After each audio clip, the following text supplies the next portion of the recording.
नमस्कार, मैं हूं संजय श्रीवास्तव और आप देख रहे हैं वीआईपी न्यूज। वीआईपी न्यूज के खास प्रोग्राम जनसदन में आपके लोगों का बहुत बहुत स्वागत है। लोकसभा चुनाव जैसे जैसे नजदीक आ रहा है, वैसे वैसे जैसे इंडिया और पाकिस्तान का मैच होता है, कब किसका पलड़ा भारी है और कब कौन जीतेगा ये पता नहीं चलता। वही स्थिति आज हिंदुस्तान में एनडीए और इंडिया की हो। भारतीय जनता पार्टी जिस तरह से रणनीति कर रही है, राजनीति कर रही है, कहा जा सकता है कि राजनीति में रण होगा, संघर्ष बड़ा भीषण होगा।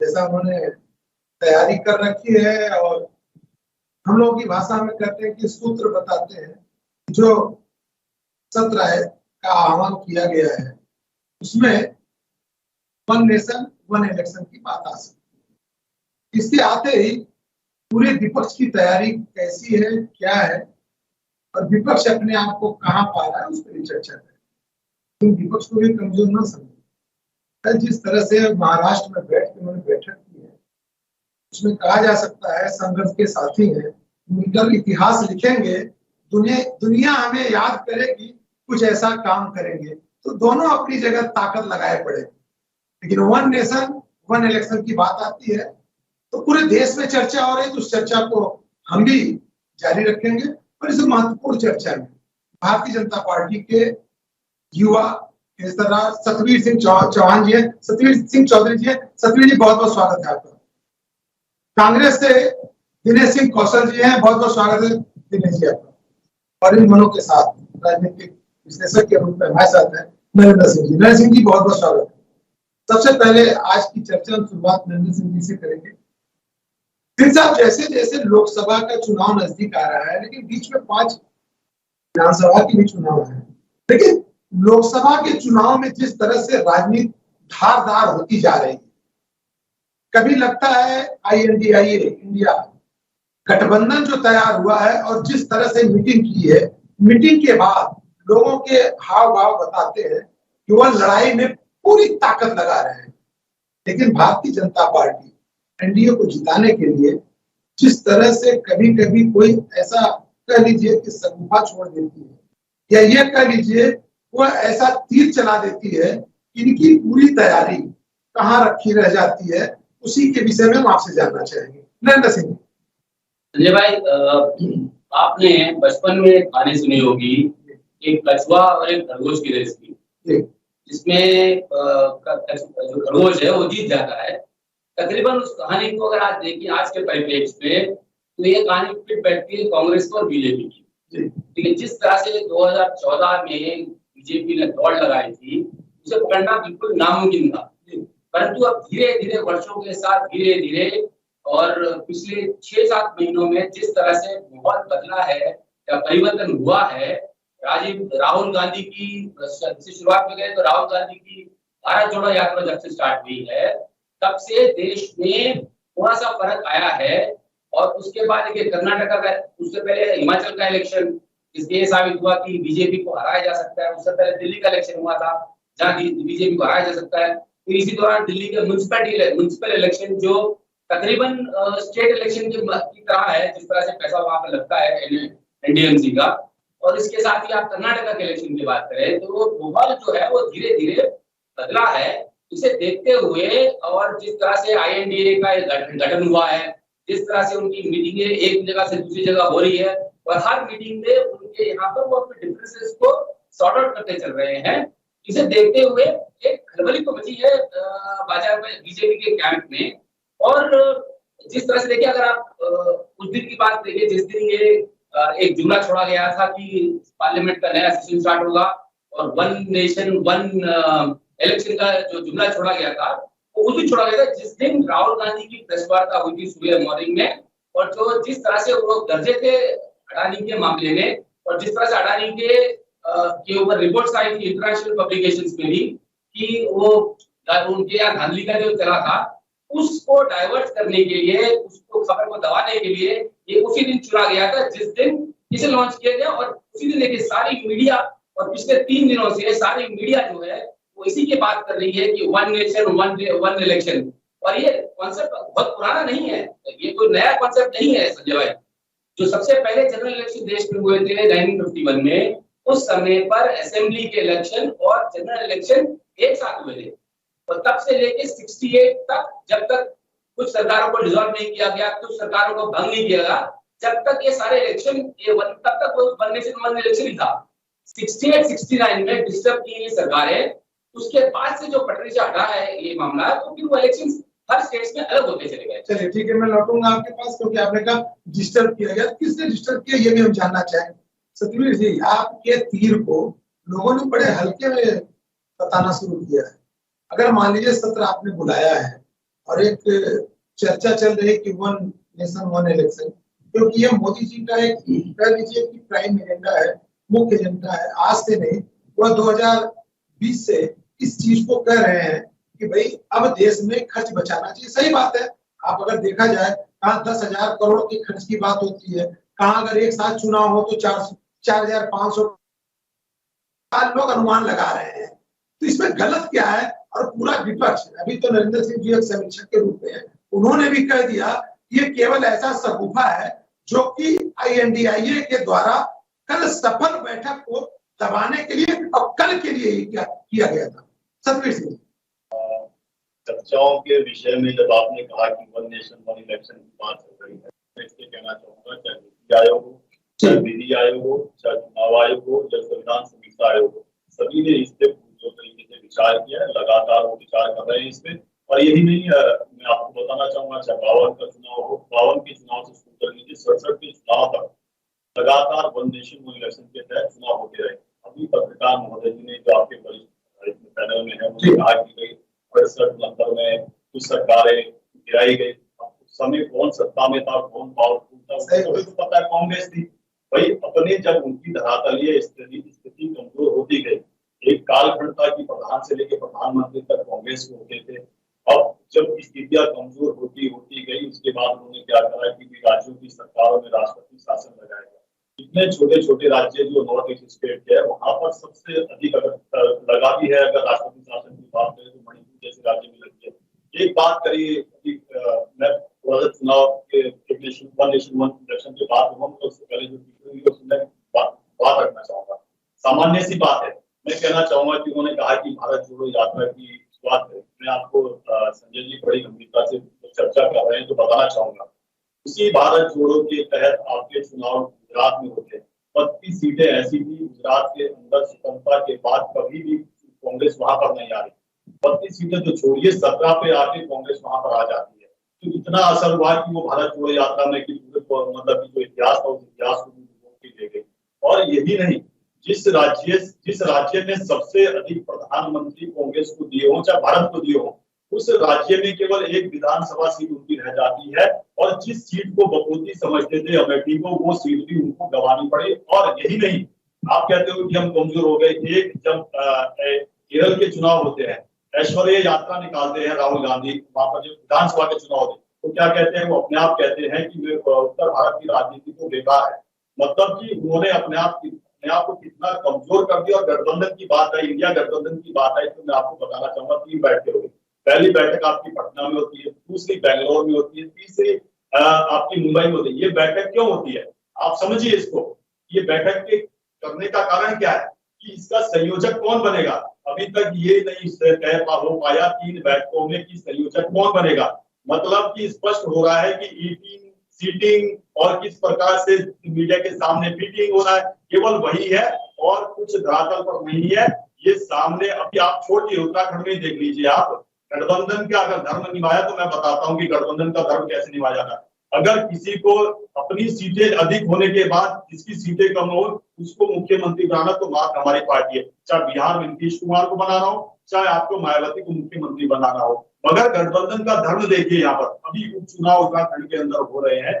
4 दल है, 4 खेमों में बटे पड़े हैं, समाजवादी पार्टी, कांग्रेस, यूकेडी और अन्य दल। सारे के सारे जब आपका गठबंधन बन गया है तो क्यों आप 4 खेमों में बटे हो, वो भी मात्र केवल एक उपचुनाव के लिए। वही यूपी के अंदर है, वही अन्य राज्यों में। मैं आपको बता रहा हूँ, सामान्य सी बात है। आप काफी समय से मीडिया आप चुनाव को कवर करते होंगे। जिस दिन सीट बंटवारे का हिसाब किताब होगा ये सब आपको अलग अलग मीडिया में अलग अलग दिखते हुए दिखेंगे। और अगर अच्छा वन नेशन वन इलेक्शन की बात आती है, अगर ये कदम अगर वन नेशन आ जाता है तो ये लोकतंत्र आज तक के भारतीय लोकतंत्र में सबसे बड़ा समावेशी कदम होगा, जिससे कि हमारा क्या क्या बचत होगी, हमारा जो बजटीय प्रावधान है वो मजबूत होगा, जिससे लगातार हमारे आज चाहे राज्यों के चुनाव हो, चाहे हमारे केंद्र के चुनाव हो, चाहे लोकसभा की हो, राज्यसभा की, उनका जो वित्तीय जो बजट लगातार बढ़ता जा रहा है, जिससे कि कर्मचारियों को जिस प्रकार से लगातार उनका भी एक तरह की शोषण ही होता है। और यही नहीं, आप लगातार इस विषय पे खुलकर चर्चा होनी चाहिए। अगर हमको आगे बढ़ना है, अगर जिस प्रकार से एक आरोप हम पे बोर्ड जो तरीके से है कि भारतीय जनता पार्टी हमेशा इलेक्शन के बोर्ड में रहती है, हमको कह रहे हैं कि अगर ये आरोप है, सत्य है, तो इस आरोप को खत्म करिए, वन नेशन वन इलेक्शन के लिए आगे बढ़िए। सतलुज जी, एक चीज आपने कहा कि जिस दिन सीट बंटवारे की बात आएगी उस दिन ये विपक्ष का जो गठबंधन है तब इसकी हकीकत पता चलेगी। आप तो पहली बैठक से कह रहे हैं कि एक बैठक से दूसरी बैठक नहीं कर पाएंगे, 10 की जगह 11 पार्टी नहीं हो पाएंगी, और हर बैठक में आप देखिए 2-3 नई पार्टियां जुड़ रही है। मैं लौटूंगा आपके पास। दिनेश जी, आप लोगों की पूरी तैयारी, पूरा जोश भारतीय जनता पार्टी एक झटके में ठंडा कर देती है। क्या ये माना जाए कि जैसे कहते हैं ना कि जीत के लिए जोश जरूरी है, संघर्ष के लिए एकजुटता जरूरी है, ये जो दोनों चीजें जब तैयारी करके आप चलते हैं, ये कोई ऐसी चीज ला देते हैं कि पहले आप उसी में उलझे रहते हैं। जी, भारतीय जनता पार्टी चुनी कर रही है, उनका सिर्फ एक ही जो ये आपका एक देश एक चुनाव जो है जी, तो सिर्फ एक ये फंडा है कि जो चुनाव खुले वो 5 राज्यों में चुनाव मिले, वो चाहते हैं कि ये चुनाव ना हो डरे हुए राय हुए, क्योंकि उन्हें पता है कि आज कांग्रेस और जो उनके साथ मिलकर चुनाव लड़ रहे हैं, शक्ति एक शक्ति बन चुकी है, तो ये डरे हुए ये चाहते हैं कि जो चुनाव हो रहे हैं वो एक साथ हम लोग जो राज्य के चुनाव भी एक साथ कराए। सिर्फ ये इनका जो है वन नेशन और वन इलेक्शन का जो फंडा है वो यही फंडा है और कुछ नहीं है। आज भारतीय जनता पार्टी की स्थिति है, जो भी हमारे चौहान जी ने कहा, तो आप देख लो, आप ये गठबंधन को कैसी गठबंधन है, ये खरीद फरोख्त तोड़ना, किस तरीके से लोकतंत्र की जो हालत इन्होंने कर रखी है। आप देखिए, जो किसी भी पार्टी के लोगों को खरीदना जहां देखते हैं कि लड़ाई हुई है पैसे से, लालच देके, मुख्यमंत्री बना के। लेकिन दिनेश जी, जैसे कल वर्षों की बैठक सब इकट्ठा हुए, बड़ी उत्साह थी, बड़ा उमंग था। कल की बैठक में जब आप प्रेस कॉन्फ्रेंस करने आते हैं, जिस तरह से भीड़ लगा बैठती है, विपक्ष का गठबंधन दिखता है, और उसके बाद जब ये विषय चर्चा में आता है कि वन नेशन वन इलेक्शन हो सकता है, तो क्या आपके जोश में फर्क पड़ता है? कैसे हो सकता है, आप खुद ही बताइए, कैसे हो सकता है चुनाव?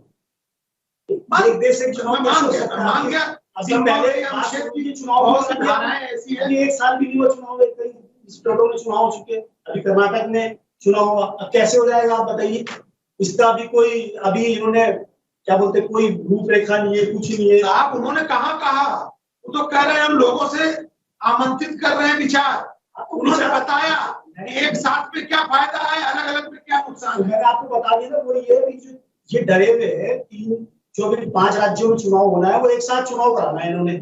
इनका सिर्फ जो फंडा है ये फंडा है, ठीक है, उसी में रणनीति बना रखी इन्होंने। चलिए ठीक है, मैं लगता हूँ दिनेश जी, नरेंद्र सिंह जी, ये क्या साइकोलॉजी, मैं आ रहा हूँ सर, एक शब्द ले लो बस, उसके बाद मैं सीधे आपका। नरेंद्र सिंह जी, क्या ये साइकोलॉजिकली पॉलिटिकल फाइट है कि मानसिक रूप से एक दूसरे पर राजनीतिक दबाव बनाने के लिए एनडीए लगातार इस तरह के विषय को छेड़ करके इंडिया की हर उस मजबूत बैठक को आम आदमी तक न पहुंचने देने का सगुफा कह लीजिए, या यह कहिए वह राजनीति का एक पार्ट है कि कल जो दिन भर और आज दिन भर इंडिया की विषय और इंडिया के गठबंधन की चर्चा होती, वह आज चर्चा हो रही वन नेशन वन इलेक्शन पे। संजय भाई, ऐसा है कि पिछले 2014 से लेकर अब तक जो है बीजेपी ने जो भी एजेंडा सेट किया है, देखिए उनका काम है एजेंडा सेट करना, और बाकी कांग्रेस और या विपक्ष पार्टियां कुछ एजेंडे के पीछे भागती हैं। बट पिछले 6 महीने में जो परिवर्तन ये हुआ है कि ऑपोजिशन ने या खासकर कांग्रेस पार्टी ने जो एजेंडा सेट किया है उसके पीछे बीजेपी को दौड़ लगानी पड़ रही है। लेकिन कल की इस उठे के बाद, क्योंकि अभी तक कोई पॉलिटिकल स्टेटमेंट या कोई ऑफिशियल स्टेटमेंट नहीं आया है, ये जो सत्र बुलाया गया वन नेशन वन इलेक्शन के लिए है, लेकिन उसके बाद सारी जितने विपक्षी गठबंधन है उनके सुर को देखिए ना, वो भाग रहे हैं उसी तरह। इसको कैसे देखा जाए? देखिए यही तो आइडिया है कि ऐसी कोई बात उछालिया जाए जिससे जनता का ध्यान जो है वो उस मुद्दे से भटक जाए और दूसरे मुद्दे पे चर्चा होने लगे। देखिए जो 5, अगर आप ये सोच रहे हैं कि वन नेशन वन इलेक्शन की बात इस 5 दिनों के सत्र में होने वाली है, तो ये मुझे कोई उम्मीद नहीं है कि इस इलेक्शन इस सत्र में इस विषय में बातचीत होगी, क्योंकि इसमें कोई ठोस अभी तक हुआ नहीं है। इसलिए ये कोई नया नहीं है। जब से मोदी जी 2014 में आए हैं तब से ये चौथी बार ऐसा हो रहा है जहां पर ये डिस्कशन हुआ है। अगर आप देखें तो इससे पहले ये लॉ कमीशन में जा चुका है। लॉ कमीशन ने साफ कहा था कि इट इज नॉट पॉसिबल। इसके बाद वहां से हटने के बाद ये फिर गया है पार्लियामेंट्री स्टैंडिंग कमेटी के पास। वहां पर भी ये कहा है कि आइडिया तो अच्छा है पर इसे इम्प्लीमेंटेशन करना मुश्किल होगा, क्योंकि इसमें एक तो खर्चा बहुत है, दूसरा ये है कि लॉजिस्टिकली पॉसिबल नहीं है कि आप इतने सारे सिक्योरिटी अरेंजमेंट्स कर सके, इतनी सारी आप ईवीएम मशीन खरीद सके, वीवीपैट खरीद सके। इसमें जो होने वाला खर्चा है वो बहुत ज्यादा होने वाला है, तो ये पॉसिबल नहीं लगता है। लेकिन धीरे धीरे 15-16 साल देश के आजाद होने के बाद 15-16 साल तो एक साथ चुनाव हुआ था। वो समय पर इलेक्शन हुआ करते थे, तब की आबादी और आज की आबादी में फर्क देखिए आप, तब के वोटर और आज के वोटर में फर्क देखिए आप। तब हुआ करते थे बैलेट के पेपर पे इलेक्शन हुआ करते थे और देश नया था, देश में नए तरीके से समझाया गया था, देश नई दिशा में चल रहा था। तब तक तो आसान था करना। देखिए आज उन वोट अगर आप 51-52 के वोटर जनसंख्या देखिए और आज अब 2023 जनसंख्या देखिए तो उसमें बहुत ज्यादा फर्क है। हाँ, तो इसमें एक तो इलेक्शन पॉसिबल नहीं है। ये जो सारा मुद्दा उछाला जाता है बार-बार ये कि किस तरह से डाइवर्ट किया जाए। अगर ये अडानी का मामला ना पड़ता तो ये मामला ये 5 दिनों के सत्र की बात बना दी। सतवीर जी क्या सही में केवल आप विषय को भटकाने के लिए इसको लेके आए? मैं इसी जनसंख्या के आधार पर ही शुरू कर लेता हूँ। हम चांद पर पहुंच गए और सूर्य पे पहुंचने की हम तैयारी कर रही है। हमारी टेक्नोलॉजी कितनी आगे बढ़ गई है। उस समय हमारे पास टेक्नोलॉजी थी, उस समय कागज से करते थे, बूथ कैप्चरिंग होती थी। आज हमारे पास विश्व की सबसे अच्छी मशीनरी है और आज हमारे वैज्ञानिकों पे और हमारे साइंटिस्टों पे मतलब कि हमें गर्व होना चाहिए कि वो हमारी जनसंख्या को किस प्रकार से कंट्रोल कर सकते हैं। वो उनके और हम बात कर रहे हैं कि जनसंख्या के आधार पर हम उनके आधारभूत ढांचे का संकल्प किया काम नहीं कर सकते। तो मुझे इस पे बड़ी आशास्पद बात लगती है, क्योंकि हमारे जिस प्रकार ने भारत ने प्रगति की है उसका अनुसरण आज विश्व कर रहा है। दक्षिणी ध्रुव पर पहुंचने वाला विश्व में अगर कोई देश है तो चांद पर वो हम ही है। मुझे अपने वैज्ञानिकों पर हमेशा गर्व है। बात आई, मैं पहले सेगमेंट में भी बात नहीं बोल पाया, अडानी वाली बात जो है उस समय एक मुद्दा बड़ा मैं पूरा इसको राजनीतिक भी और वास्तविकता क्या उसके बोलना चाहूंगा। आपको बताना भी चाहूंगा कि संजय जी वास्तविकता ये है, जब अडानी जी का जो मुद्दा उठाया, पहले तो एक ट्रेंड चल गया कि जैसे ही सदन का सत्र शुरू होता है कोई एक ऐसा मुद्दा विदेश से उठा के लिया और भारत में उसको किस प्रकार से लॉन्च करना। मगर एक व्यक्ति को 13 बार लॉन्चिंग कर चुके हैं, मगर लॉन्चिंग हमेशा फेल हुई है। अडानी जी का जब विषय आया सबसे महत्वपूर्ण विषय आया कि LIC, थोड़ा सा टच किया इन्होंने SBI को भी। अभी आप रिपोर्ट उठा के देख लीजिए, मैं नहीं कह रहा हूँ, भारत सरकार की रिपोर्ट उठा लीजिए, SBI की रिपोर्ट उठा लीजिए, LIC की। स्वतंत्र भारत में पहली बार इतने बड़े लाभांश में LIC और SBI आया है और पहली बार SBI का जो NPA है वो घटा है। इससे दर्शाता है कि राजनीतिक धरातल पर जो अपनी पूरी माटी खिसक चुकी है जिनकी, वो इसी प्रकार के शिकू पे छोड़ेंगे। और यही नहीं, उसके बाद जिस प्रकार से कमेटियां गठित हुई सुप्रीम कोर्ट तक, हमने तो बचाया भी नहीं। उसके बाद जो सामने निकल के आया कुछ भी निकल के नहीं आया। आज रिपोर्ट आती है SBI अपने चरम, यही नहीं SBI की और एक बात करना चाहूंगा, जो रिलायंस का अपने पूरा आधिपत्य था कि वो कभी भी उससे ज्यादा प्रॉफिट में कोई नहीं आ सकता था, आज हमारा SBI उससे ज्यादा प्रॉफिट में है। तो आप देख लीजिए कि किस प्रकार से तथ्यहीन बात की जाती है। अब आता हूँ राजनीतिक विषय के ऊपर। इन्होंने क्या कहा अडानी को, कांग्रेस ने और अन्य दलों ने कहा कि अडानी चोर है। जिस प्रकार से केजरीवाल एक राजनीति का एक नया ट्रेंड लेके आए, सबको पहले चोर बोला और उन्हीं के बाद सबको गले लगा लिया। वो ट्रेंड अब सब वो लोग सब अपना रहे हैं। अब आप देखिए, जब 70,000 करोड़ का इन्वेस्टमेंट राजस्थान के आते हैं, उस अदानी को उससे पहले क्या था, चोर था। उसी भारत जोड़ो यात्रा की जो अभी राजनीतिक विश्लेषकों ने बात करी, उसी भारत जोड़ो यात्रा के तहत उन्होंने जी करके उनको संबोधित किया, जब 70,000 करोड़ का वहां पर इन्वेस्टमेंट आया। अभी जब हिमाचल में चुनाव होते हैं, 2 सीमेंट फैक्ट्री अदानी जी की वहां पर है। जब वो सीमेंट फैक्ट्रियां बंद होती है तो सुप्पू ने कितनी बार उनके घर पे जाके रेस लगाई, तो सभी को पता है कितना रोजगार सृजन हो रहा है। और केरल में सबसे बड़ा अगर वोट देने का काम किया गया, वो किसके समय कालखंड में किया गया, उस समय यूपीए की सरकार कांग्रेस की केंद्र में थी। तो वास्तविकता में जब आप आओगे तो ये धरातल पर आपको ये दिखेगा कि जिस प्रकार से पिछले 9 वर्षों में आदरणीय प्रधानमंत्री मोदी जी ने भारत को आगे ले जाया, आर्थिक विषयों में बात करूंगा मैं, मगर अभी बात I one nation one election की बात आई। इस देश में कहा जाता था जिस टैक्स को गब्बर टैक्स कहा गया कि इम्प्लीमेंट ही नहीं हो सकता। आज देख लीजिए, वो जब से लागू हुआ है, हर वर्ष हर तिमाही जिस प्रकार से उसके जिस प्रकार से आंकड़े आते, आर्थिक आंकड़े आते, वास्तव में चौंकाने वाले हैं कि जीएसटी के माध्यम से हमको कितना टैक्स में जो हमने रिफॉर्म किया है वो कितना सही साबित हुआ है। एक बात दूसरी आई कि भाई जीएसटी की भी बात करता थी मैंने, हमें अपनी शिक्षा नीति हर राष्ट्र की अपनी शिक्षा नीति होती है। आज न्यू एजुकेशन पॉलिसी है, उसको जिस प्रकार से अमली जामा पहनाया गया है, वो भी पूरे भारत को एक बाउल में लेके, एक मतलब मैं कटोरा कहूंगा, एक सांस्कृतिक जिस प्रकार से उसको ढांचा दिया गया, वो भी एक इसी सोच के साथ रखा गया है। एक बात और सबसे महत्वपूर्ण है, जो भारत की दृष्टि से भी महत्वपूर्ण है संजय जी, इसको समझना होगा। हमारा जो, चाहे उत्तराखंड की मैं बात करूं, जो अगर उत्तराखंड का नागरिक है तो पूरे प्रदेश में कहीं ना कहीं रहता है, किसी राज्य में रहता है। तो जो सबसे वंचित, जो हमारा मजदूर या काम करने के लिए कहीं जाता है, उसका जो राशन कार्ड था, उसका चोरी का खा जाता था। यहाँ पर अगर मान लो यहाँ बंगाल में रह रहा है तो ये उत्तराखंड में नहीं ले पा रहा है, उसका कोई और खा जाता था। मगर one nation one ration card के माध्यम से आज वो किसी भी राज्य में रह रहा हो तो वो वहां पर अपना राशन ले सकता है।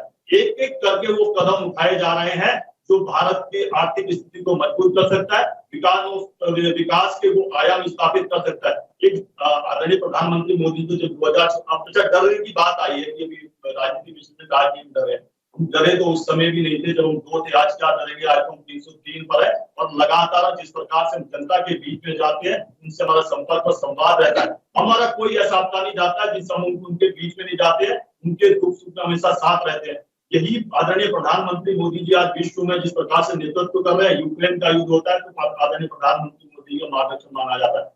जब आर्थिक प्रधानमंत्री देश के थे मनमोहन सिंह, जिनको बोलता है कि उन्होंने रिजर्व बैंक में इतने बड़े रिफॉर्म की है, मगर आज कहते हुए बड़ा मुझे सुकून होता है कि अगर गरीब माँ का बेटा जब वो इकोनॉमी को छोड़ के गए अपने कालखंड में तो 11 पायदान करे, आज हम 5वें पायदान पर है और 50 करोड़ से अधिक जनधन खाते खोले हैं। आपकी सारी चीज बहुत बड़ी उपलब्धि है सर, मैं मान गया संदीप भाई, लेकिन आज अगर वन नेशन वन इलेक्शन की बात हो रही है, अनुच्छेद की धारा 83, 85, 172, 174 सब में सीधे जहां अगर संज्ञान लिया जाए तो हमारी समस्या ये आज की डेट में संभव नहीं है। और अगर आज की डेट में संभव नहीं है तो फिर इसकी चर्चा की जरूरत कहां से आ पड़ी? मैं 5 सेकंड में इसका उत्तर दे देता हूँ। हमारा जो संविधान है, भारतीय संविधान है, जिसको हम सब आत्मसात करते हैं, उसके जो मूल स्वरूप है, जब केरल से भारतीय थे, उन्होंने जब इसमें चेंज किया गया 1976 में, जब सेक्युलरिज्म हमारे संविधान में लाया गया, 42वां अमेंडमेंट किया गया, उसमें जब basic structure of constitution can't be change, preamble को हम छेड़ नहीं सकते, उसमें जब परिवर्तन किया गया तो उस समय का जब एक मतलब कि रातों रात 1976 में, उससे पहले भारत देश धर्मनिरपेक्ष नहीं था। मतलब हमारे ऊपर इतने आक्रांताओं में हमारे ऊपर राज के 1000 साल तक हम गुलाम रहे, विदेशों से आके छोटे छोटे संवर्गों में हम बढ़ गए। हम कभी धर्मनिरपेक्ष, अगर हम धर्मनिरपेक्ष ये भारत ना होता तो इतनी जातियां यहाँ पे फलित ना होती। जो मुस्लिम समुदाय की बात करूं, उनके 76 वो फिरके होते हैं, पूरे इस्लामिक कंट्रियों में उठा के देख लीजिए, 2 से 3 कहीं नहीं मिलेंगे। हर किसी ने एक दूसरे के लिए फतवा जारी कर रखा। वह भारत के अंदर जिस प्रकार से फल फूल रहे हैं, यहाँ 76 के 76 उनके जो फिरके वो आराम से काम कर रहे हैं। ईसाई का सबसे बड़ा चर्च अगर है तो भारत के अंदर है। आज क्यों इलेक्शन की बात करते हैं? क्योंकि आप लोग तो इतनी तैयारी से आते हो, जो विषय होता है, हाँ, उस विषय की बात करना। जी भाई साहब ने कहा LIC जो है वो बड़े अच्छी स्थिति है, वित्तीय स्थिति में है, फाइनेंशियल स्थिति में है। 2022 में लॉन्च हुआ IPO LIC का, जो बिका था 950 का, 949 का केस वैल्यू में लॉन्च हुआ था। आज उसकी कीमत जो है वो 653 है। तो ये घटा है या घटा है, ये तो भाई साहब बता पाएंगे कि कितने फाइनेंशियल उसकी पोजीशन बड़ी स्ट्रांग हुई। मैं जो अभी सामने जो रिपोर्ट आई है भारत सरकार के LIC की जो रिपोर्ट आई है, उसको एक बार जाके देख लीजिए किन किन क्षेत्रों में उसने अपने आप को बढ़ाया है। और मैं कह रहा हूँ SBI ने जो कभी भी मतलब रिलायंस को टक्कर नहीं दे पाया। 949 में लॉन्च हुआ था, आज 653 में बिक रहा है।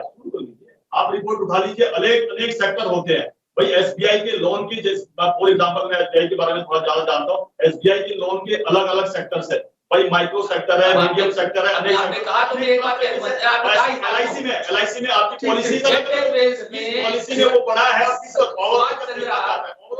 हम जब GDP की बात करते हैं तो ओवरऑल GDP की बात करते हैं ना। अगर हम अभी जैसे हम मैन्युफैक्चरिंग में हमारा GDP सबसे ज्यादा बड़ा है, मगर हम ओवरऑल GDP की बात करते हैं तो आज देख लीजिए GDP की जो ग्रोथ की बात करी थी पूरे विश्व में बात करी, उससे हम आगे निकल के आए हैं। तो आपको मानना पड़ेगा कि जिस प्रकार से आर्थिक स्थिति में मजबूती आई है सर, आपके सामने है सर 920 का मैं आपको बता रहा हूँ ना कि जो टोटल ओवरऑल देखा जाता है, ओवरऑल को देखोगे आप जहाँ से हमें ओवरऑल लाभांश हुआ है। आज के अखबार में सुभाष चंद्रा के जो जी के मालिक ने, उनके ऊपर 6,500 करोड़ का बैंगन लोन था, उसमें 75% उनको हेयर कर दिया गया है। तो अगर इस तरह से NPA घटाने और NPA को राइट ऑफ करना है तो फिर ये फॉर्मूला तो बहुत बढ़िया पैसा, 6,500 में से 75% का हेयर कट देना, मतलब आप कुछ लिए भाजपा के सांसद ने था। चलिए, अच्छा दिनेश जी, आप आजाद हिंदुस्तान के पहले अगर लोकसभा चुनाव को लिया जाए, उसके बाद 15-16 वर्षों तक आप लोगों ने एक साथ चुनाव करा, फिर जो भी उस समय की परिस्थितियां रही, किसी प्रदेश को पहले आपको वहां की विधानसभा को भंग करना पड़ा, फिर कभी लोकसभा भंग होती रही, और इस स्थिति में हम पहुंचे कि हर राज्य का और हर लोकसभा का चुनाव अलग अलग होने लगा। और ऐसे में अगर एक प्रयास चल रहा है कि एक साथ चुनाव कराया जाए और उस चुनाव की बहुत से प्लस पॉइंट, बहुत से फायदे भी हैं, तो हम क्यों डरे हुए हैं, क्या दिक्कत है हमें? दिनेश जी, असल में हमारे जो संविधान के अनुसार चुनाव जो है, 52 में चुनाव हुआ, एक साथ ही चुनाव हुआ जी, लेकिन जो परिस्थिति, जो संविधान का जो कारण के वजह से कि कोई अगर मान लो सरकार गिर जाए, इंदिरा गांधी की महत्वाकांक्षा की वजह से वो सरकार डिसमिस की गई, चलो नहीं डिसमिस करी गई, लेकिन परिस्थिति तो अब आज की डेट में परिस्थिति तो दूसरी आ गई ना। अब इसमें समय लगेगा, पर डरे नहीं है बिल्कुल भी। अब ये तो भाजपा सरकार को भी पता है कि भाई चुनाव हो नहीं सकता, किसी भी परिस्थिति में चुनाव एक साथ नहीं हो सकता, और उसमें प्रयास तो हो सकता है, प्रयास होता है। जैसे पांच विधानसभा के चुनाव अभी, उसके बाद लोकसभा है, लोकसभा के एक साल के अंदर फिर 5 या 6 विधानसभा है, तो क्या इनको आगे पीछे करके एक साथ इतने प्रदेशों का और नेशनल जो केंद्र का चुनाव है, उसको इस तरह से प्रयास तो किया जा सकता है सर। अब 7-8 महीने चुनाव में रह गए, आप मुझे बताइए अब कैसे चुनाव हो जाएगा, कैसे हो जाएगा? हो सकता है चुनाव आयोग ने तैयारी करके रखी, कई स्टेटों में 1 साल भी नहीं हुआ है चुनाव में, कैसे संभव है? आप बताइए ना। देखिए ये कोई नहीं मानता, ये भारतीय जनता पार्टी क्या, ये कोई विशेषज्ञ भी नहीं मानते कि आज की डेट में पूरे देश में एक साथ सारे प्रदेशों की सरकारें को खत्म कर दिया जाए और केंद्र के साथ चुनाव करा दिया जाए। लेकिन ये हो सकता है, इसको धीरे धीरे, मतलब जो नजदीक चुनाव उनको कराए जा सकते हैं, जो जिनका भी समय है उनको अगली बार साथ में जोड़ा जा सकता है। दिनेश जी, इसका ड्राफ्ट तो कम से कम बताते हैं कि किस तरीके से आप चुनाव कराएंगे। अभी उन्होंने कहा ही कहाँ था, अभी तो उन्होंने कमेटी बनाई, उसके अध्यक्ष बनाया, वो तो अभी जा रहे हैं ना लोगों तक। ये सिर्फ सगुफा है, मैंने आपको बताया। 5 सगुफा में क्यों फंस रहे हो आप? 5 स्टेटों में चुनाव है, उस चुनाव से इतनी सफल मीटिंग कल करते हो, फिर एक सगुफा छोड़ा जाता है और उस सगुफे को आज 24 घंटे से आप जवाब दे रहे हो, जब आप जानते हो सगुफा है, क्यों फंस रहे हैं आप? उसकी रणनीति है, वो रणनीति ये है कि 5 जो अब ये चुनाव है, ये चुनाव ना कराया जाए, डरे हुए है। ये अगर चुनाव हो गया तो ये निश्चित तौर पे हारेंगे, और जब हारेंगे तो ये 24 का चुनाव इनका वैसी स्थिति परिस्थिति खराब हो जाएगी। इस वजह से ये सरगुफा फेंका गया है। ये माना जा सकता है, ये रणनीति इन्होंने बनाई है, जो ये रणनीति किसी भी हालत में इनकी कामयाब नहीं होगी। जी जी जी ठीक है, ठीक है। हाँ जी, दिनेश जी कुछ कर रहे थे। मैं कह रहा ये कामयाब नहीं होगी और किसी भी स्थिति में 23 में चुनाव होंगे 5 राज्यों में, और उसमें कांग्रेस और कांग्रेस के जो दल मिलकर चुनाव लड़ेंगे निश्चित तौर पे जीतेंगे।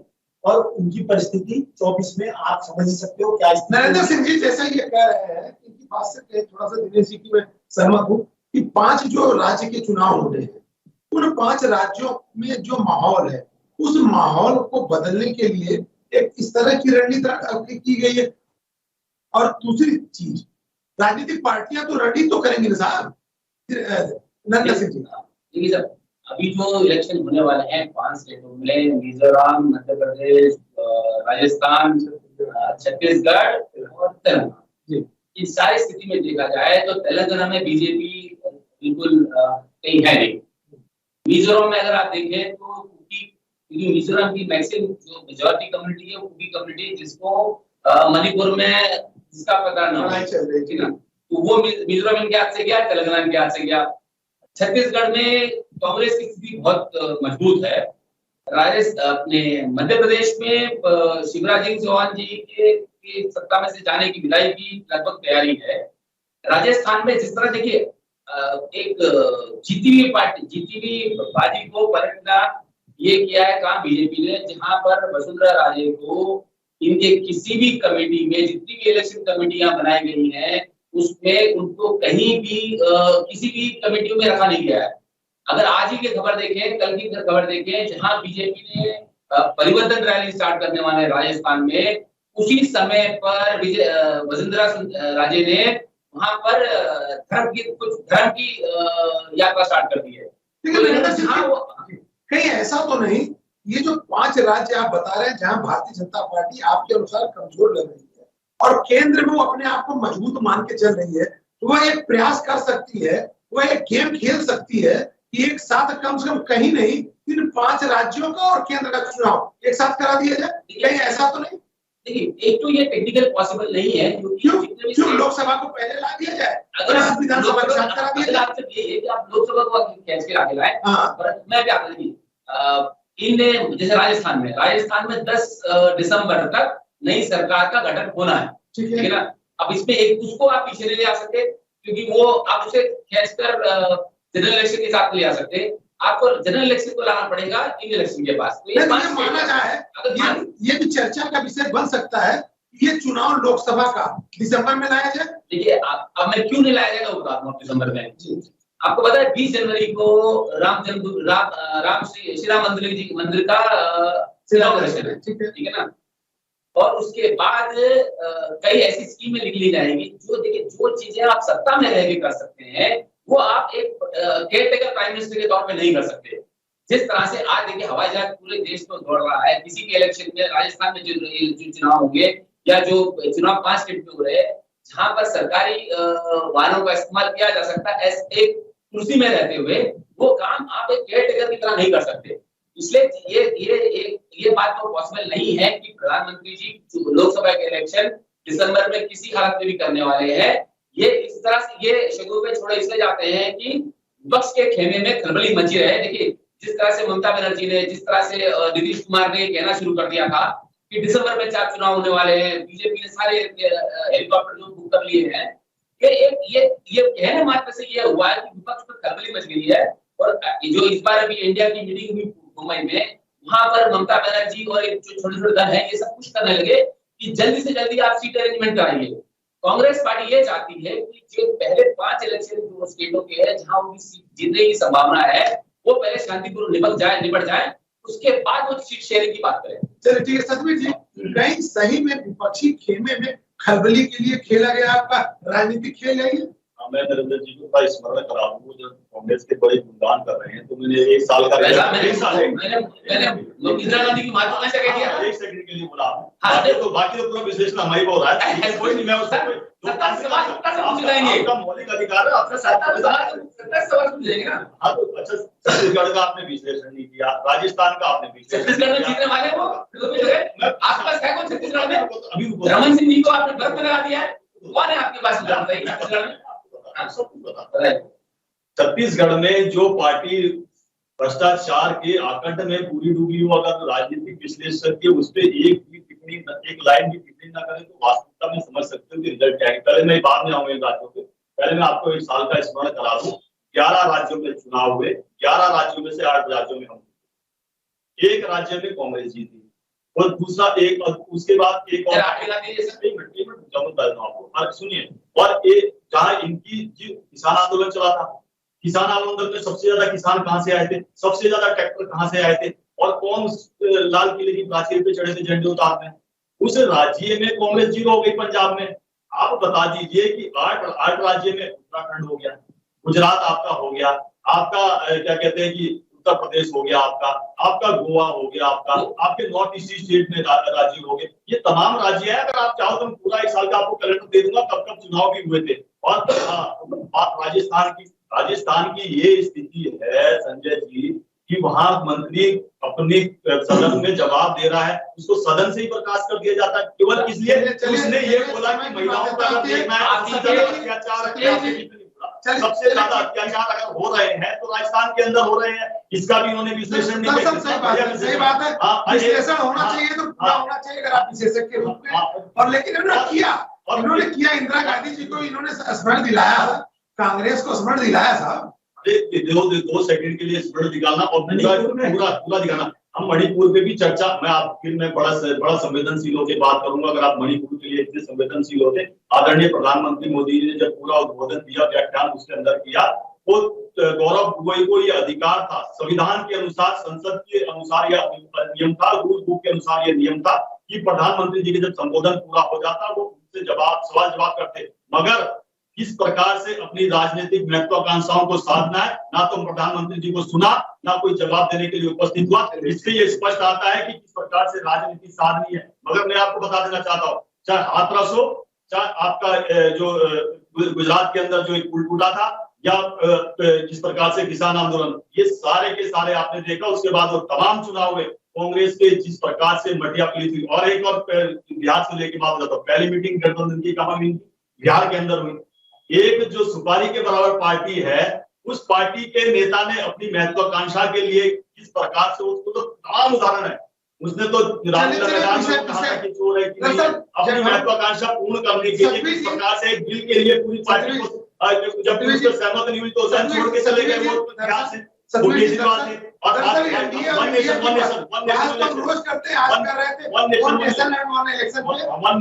धन्यवाद सतवीर जी, धन्यवाद दिनेश सिंह कौशल जी, और धन्यवाद नरेंद्र सिंह जी। विषय ये नहीं है कि चुनाव कब होना है, विषय ये है कि अगर ये बातें सामने आई हैं उसमें कितना दम है। क्योंकि कांग्रेस भी बड़ी पैनी नजर से इस बार लोकसभा चुनाव को ले भी रही है, और विपक्ष में जितनी पार्टियां हैं उनको इकट्ठा करके अपने आप को पीछे करके सारे विपक्ष को जब सामने ला रही है, तो लड़ाई में नरेंद्र मोदी के सामने कांग्रेस नहीं दिख रही है, नरेंद्र मोदी के सामने पूरा विपक्ष दिख रहा है। और जब विपक्ष चुनाव में जा रहा है और भारतीय जनता पार्टी को दिखाई दे रहा है कि एक साथ सब हमलावर हो रहे हैं, तो बट नेचुरल है कि राजनीतिक पार्टियां हैं तो राजनीति तो करेंगी। हो सकता है ये राजनीतिक सगुफा हो, लेकिन इस सगुफे में विपक्ष कल तो फंसी गया। कल उसने इतना महत्वपूर्ण बैठक की, और उस महत्वपूर्ण बैठक की जगह चर्चा किस बात की थी? 1 नेशन 1 इलेक्शन की। तो ये माना जाए कि विपक्ष अभी जो भी तैयारी कर रहा है उसके साथ पक्ष भी तैयारी में है। तो पक्ष को जवाब देने के लिए विपक्ष को और भी रणनीति करनी होगी। तब तक देखते रहिए VIP न्यूज़। धन्यवाद।